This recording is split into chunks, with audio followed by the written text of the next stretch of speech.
En cuanto a la diabetes insípida, la osmolaridad urinaria es baja, menor de 300 miliosmoles litro porque no hay acción de la antidiurética.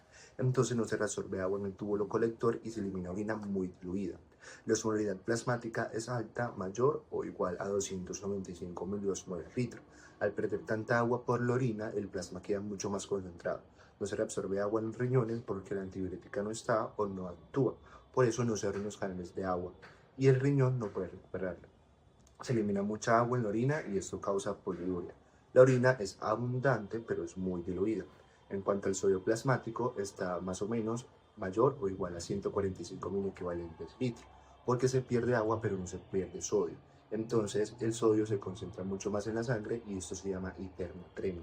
El potasio plasmático, por su parte, está bajo o menor a 1.8 mil equivalentes por litro. Puede ser por pérdidas renales o porque el potasio entra en la célula bajando su nivel en la sangre. Entonces tenemos que en las quemaduras la osmolaridad va a estar aumentada debido a que el paciente va a estar perdiendo líquidos por el daño en la membrana capilar y por el exudado que va a tener en estas fases agudas. Después en las fases intermedias vamos a tener en cuenta que el paciente probablemente ya esté recibiendo líquidos, entonces él va a estar con una osmolaridad incluso ya más nivelada o incluso puede estar un poco alta por esa reposición de líquidos en ese estado de hipovolemia. En el sodio, en la fase aguda, vamos a tener una hiponatremia debido a la pérdida de líquidos y a la pérdida de la membrana capilar, de la integridad de la membrana capilar. Y ya en la fase intermedia, igualmente que en la osmolaridad, pues vamos a tener como un equilibrio entre este ion. Y después en el potasio vamos a ver que vamos a tener en una fase aguda una hiperpotasemia debido a la lesión celular masiva que hay en las quemaduras. Y después en la fase intermedia vamos a tener una hipopotasemia debido a que ya el mecanismo del cuerpo va a ser reabsorber o brindar como unos mecanismos de reabsorción de líquidos y la volemia en el cuerpo se va a aumentar. El uso de antidiuréticos aumenta la osmolaridad del líquido tubular arrastrando el agua hacia los túbulos colectores, lo que impide la reabsorción del agua y por consiguiente el aumento de la excreción urinaria. Impiden la absorción de sodio y agua, lo que resulta en un aumento de la excreción a través de la orina. Algunos diuréticos también pueden retener potasio, como los ahorradores de potasio, pero en general la mayoría lo disminuyen. En el caso de la hipertensión arterial, básicamente eleva la presión hidrostática capilar, que es una de las fuerzas de Starling, lo que favorece la salida de agua hacia el espacio intersticial. La presión alta también daña los capilares, haciéndolos más permeables y permitiendo la salida de líquido hacia los tejidos. Además, la hipertensión puede afectar la función renal, lo que reduce la eliminación de sodio y agua y favorece la acumulación.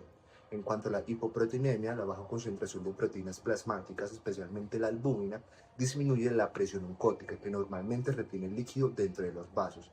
Al reducirse esta presión, el líquido se filtra hacia el espacio intersticial y básicamente genera el edema. La insuficiencia cardíaca es la dificultad del bombeo de la sangre. Esta, al no ser bombeada eficientemente, la sangre se acumula en las venas, aumentando la presión en los capilares. Esta presión elevada hace que el líquido se fuerce a salir de los vasos sanguíneos y acumularse en los tejidos circundantes, causando un edema. En la enfermedad renal se ve afectada la filtración, lo que permite que no se pueda eliminar líquidos y sodio. Esto causa una acumulación de líquidos, especialmente en los tobillos, pies y piernas. Además, también se asocia a los niveles bajos de albúmina. La disminución de albúmina favorece el escape del líquido hacia los tejidos circundantes, lo que intensifica aún más la formación del edema.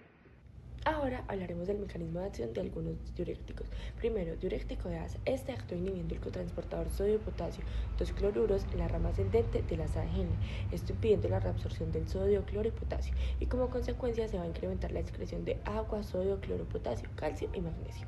Segundo, diurético antiacídico. Su acción se va a dar en el túbulo contornado distal, donde bloquea el cotransportador sodio-cloro. Esto evita la reabsorción de estos iones y aumenta su eliminación junto con el agua.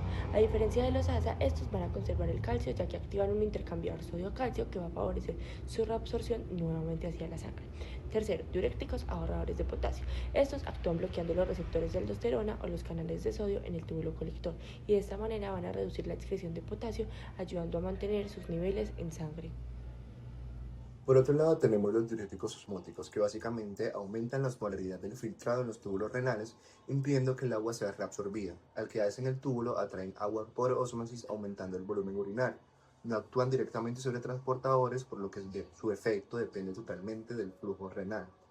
En cuanto a los inhibidores de la anhidrasa carbónica, estos inhiben esta enzima en el túbulo proximal, disminuyendo la reabsorción del bicarbonato y sodio. Esto arrastra agua hacia la orina. Su efecto diurético es débil, pero son útiles, por ejemplo, en glaucoma, mal de montaña y alcalosis metabólica, al favorecer la pérdida de bicarbonato.